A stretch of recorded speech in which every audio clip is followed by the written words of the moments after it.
is my piercing rejecting.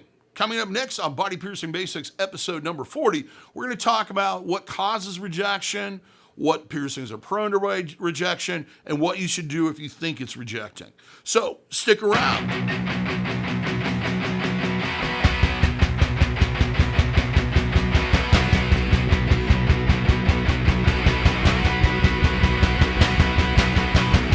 For those that are new to the channel, my name is DaVo. I'm a professional body piercer and have been since 1994. I'm the owner and operator of the Axiom Body Piercing Studio, located in Des Moines, Iowa, inside Skin Kitchen Tattoo. So when I talk to you about these things, I'm talking to you as someone who has been piercing for over 25 years, come across various different cases of rejection, and possibly and done a lot of research and et cetera into what causes them and how to prevent them. So first off, we should talk about what's the difference between rejection and migration. We throw those two words around quite a bit, and some people go, Rejection is where your body completely rejects or removes the jewelry from the piercing. It pushes it to the surface and pushes the jewelry completely out of the body. Migration is where the body pushes the piercing jewelry one way or another, or maybe slightly outward to where it feels like it is more comfortable. Usually with migration, you may not like the results, but it's usually a piercing that'll go to that point and then just stop. It won't go any further. Another thing to consider with rejection is oftentimes the piercing will completely heal, be fine for years, and then either some trauma will happen to the piercing, or you'll change jewelry, or something, some life-changing event in that piercing's life happens, and your body will suddenly reject the jewelry completely out. This is really common with single-point piercings like dermal implants and various other type of experimental things. So keep that in mind. Even though that piercing may last for 3 to 4 years, it may eventually reject. And that's something your piercer should talk to you about before doing them.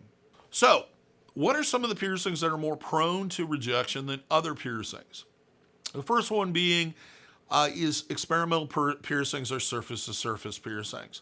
This will be things like dermal implants, anti-eyebrows, surface tracheases, nape of neck, chest piercings, anything that's done on the hands or in any area where there's a flat surface and there's not two sides to it. Other ones, more traditional piercings that may be a little bit more prone to this, would be things like ear piercings, like dafes, rooks, tracheases to a degree, snugs, industrial piercings, or outer helix or upper helix piercings. If you don't have the correct anatomy for these piercings and they don't put in the right jewelry or do it at a right angle, even they will migrate through cartilage. I've seen it happen. It is very possible. The next ones would be eyebrow piercings. Eyebrow piercings have had a long reputation of migrating, sometimes years after they're done. It really comes down to you having a pronounced enough brow and wearing the proper jewelry in the piercing. I personally have had mine for well over 24 years, never noticed any migration or rejection. Nipple piercings. If the nipple is not pronounced enough and developed enough, and there isn't really enough tissue in there to anchor it properly, will migrate. Also, if you have improper jewelry that's too small, or curved jewelry that's at too tight of a curve. Same thing with circular jewelry. Navel piercings is another one that's prone to it, mainly because it's usually done slightly outside the navel opposed to straight through that lobe. It really comes down to, once again, your anatomy, in proper jewelry, and having it placed correctly. With female genitalia, probably the most common to reject is going to be Christina piercings. With men, usually didoids and pubic piercings are the two that are most prone to it. However, scrotum piercings, frenum piercings, and anything that's done through the surface of the genitalia tends to migrate or move or shift a little bit during the healing process. Everybody's different. So what are some of the major causes of rejection? Well, first off, experimental piercings. If you're doing a piercing that does not have a good track record, then it's probably going to reject. It's going to be a great deal more prone to rejection than, say, a normal piercing. So keep that in mind and talk to your piercer about that whenever you're getting something wild and wacky. The next thing would be improper placement. Improper placement has a lot to do, and it kind of walks hand in hand with anatomy.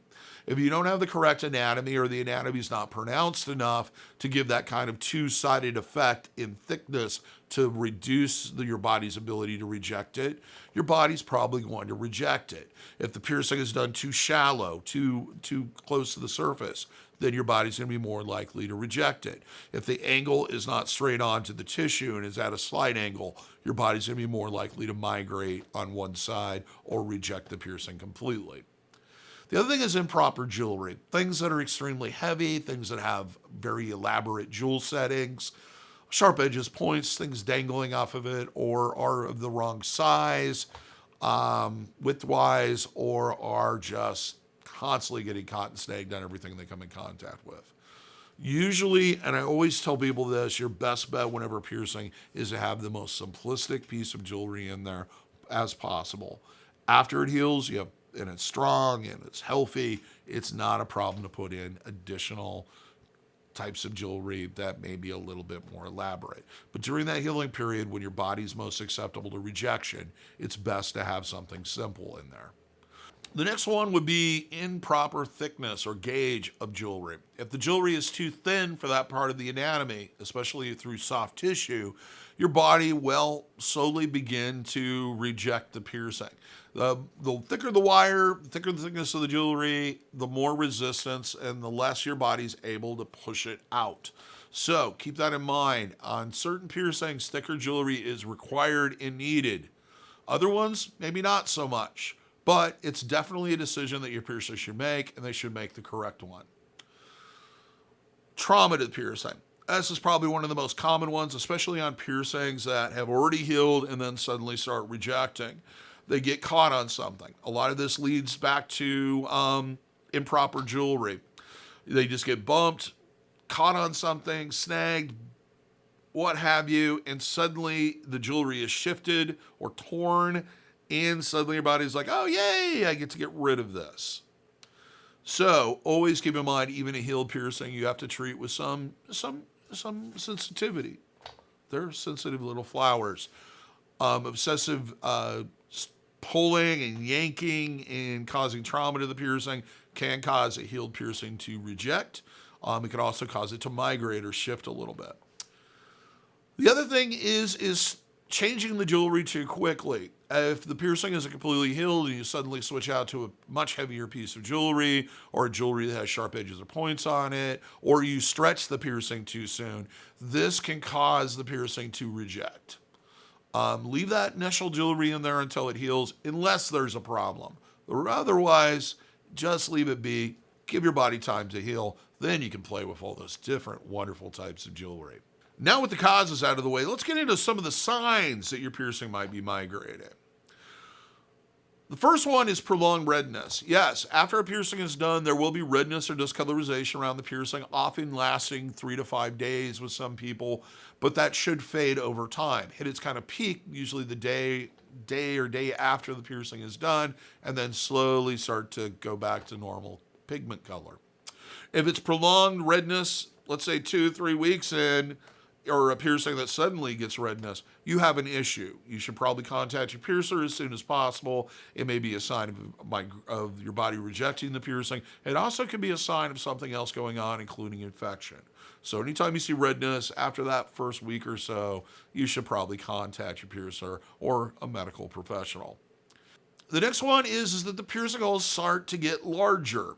Basically, this could mean one of two things. They're basically the same thing.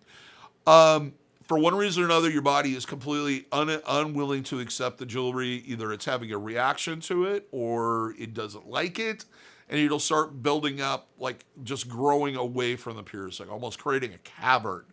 The jewelry will suddenly move very easily through the piercing, which is not common during the healing process. And those holes just keep getting bigger and bigger until the two of them match. So you should see your piercer as soon as possible if you're starting to notice that during the first couple months of healing. The holes are getting closer together. As I stated earlier, a little bit of migration is not uncommon in certain piercings, especially if they're through soft tissue. However, if the holes seem dramatically closer together than they were before, chances are the body is rejecting the jewelry and you should see your piercer. The next one is that the area around the piercing will get very dry and flaky, especially around the piercing holes. Anybody that lives in areas where there's cold climate or dry heat or dry weather will notice that, when your skin gets really dry, it starts cracking and peeling and you get kind of ashy. That's what a rejection, some piercings when they reject will start looking like. It's almost like the piercing or the skin around the piercing, the tissue around it is splitting open.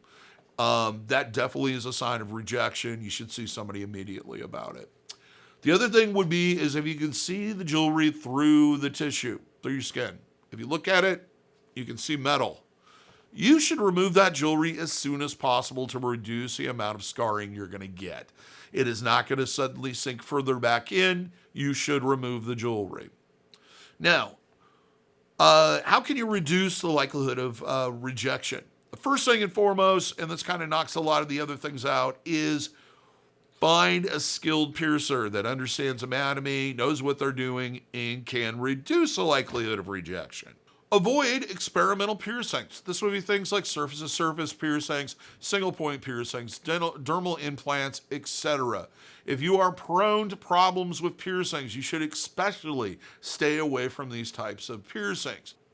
If you have metal allergies or have had issues with certain types of materials in the past, you should probably avoid experimental piercings because it generally points to your signs intolerance for foreign objects. The next one would be avoid trauma to the piercing. Isolate that piercing. Keep things away from it. Keep other people away from them.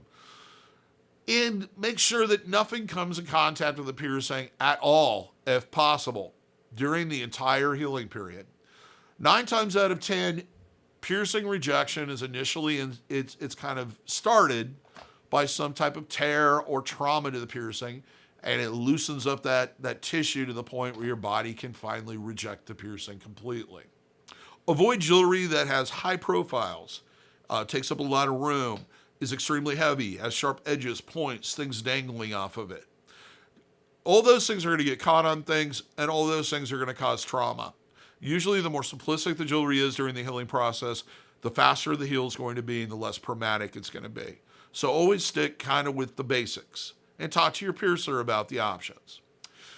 The other thing would be changing the jewelry too quickly, especially to something that's more ornate or heavier. Suddenly changing or the shape of the actual jewelry itself. If you go from like a straight barbell to a curved barbell, it's going to cause issues. Wait till the piercing is completely healed, then change the jewelry. There's also the possibility that your body's been working really hard on producing this tissue around the jewelry to seal it off, and then suddenly you go in and put a new piece of jewelry in there and dislodge all of it. Your body goes, okay, buddy, I'm pushing this thing to the surface. I tried to work with you, and look what you did. The other thing is avoid handling the piercing. Don't allow other people to handle it. And giving your body what it needs to heal. The healthier you are, the more you give that piercing nutrients to heal, the less likely it is to be rejected. So now let's get into treatment. What should you do if you think your piercing's rejecting? First and foremost, see your piercer. I don't know how to tell you that any clearer. There is no way to send a photo to me and let me determine whether or not it's migrating or rejecting. You really need to see it in person and know exactly what's going on. And regardless of the problem, your best bet is to immediately contact your piercer as soon as you see signs of it and get in contact with them. Some things that can help is, especially if you have jewelry in there that's very innate or very heavy, is switching out to something lighter or less complicated can sometimes slow down that rejection or completely end it. Whether or not you'll be happy with the results, who knows? It depends on where it stops with the migration. Last thing is, anytime you think it's migrating, and especially if it gets to a point where you can see the metal through your skin, remove it. Take it out. It's not going to get any better. It's not going to magically go back down into your skin. No matter what you do, it's done. It's going to reject completely. So at this point in time, what we're going to try to do is reduce the amount of scarring it creates. So if you leave that jewelry in and let it push it all the way out, you're going to have a huge, deep, red, nasty scar there. If you take it out, maybe halfway through the migration, you might be stuck with kind of two big kind of red scars that'll eventually fade over time or look just like you had a piercing and you just took the jewelry out. The longer you wait, once that piercing starts rejecting, the more scarring you're going to see. Now, re-piercing the area. The biggest thing with rejection or re-piercing any piercing is you do want to wait a maximum period of time before re-piercing. Partly because we want that tissue to regenerate back to as close to normal as possible. Ideally, waiting 2 or 3 years to go in and have it re-pierced is probably your best option. However, usually kind of considering that if the piercing was in for 2 months, maybe 4 months, or maybe even 2 months is going to be enough time for that tissue to thicken again. The biggest concern when we re-pierce something that's rejected is that we try to put it behind that initial piercing. So let's say the original piercing was here, we'll try to put it here. One of the problems is that if the tissue that's in front of it is all scar tissue and it's complete line to the surface, is that your body will push it into that softer scar tissue and start to reject it again. So keep in mind, the longer you wait, the less likely you're to have problems. As I said before, we usually pierce behind the old scar tissue, try to do it deeper, and maybe with a thicker gauge to reduce that happening again. We also want to avoid jewelry that has sharp edges, points, things, or is overly complicated, especially when re-piercing. And basically use the simplest jewelry possible. So that's it. That's all I have to say about rejection at this point in time. I'm sorry if you feel rejected. That wasn't my intention. I like you as a friend. If I brought up any questions or you don't feel like I fully explained something or you have more questions, please leave a comment. I'm happy to answer those whenever I have time. If you like the video and learned something, give me a thumbs up. Let me know that you did.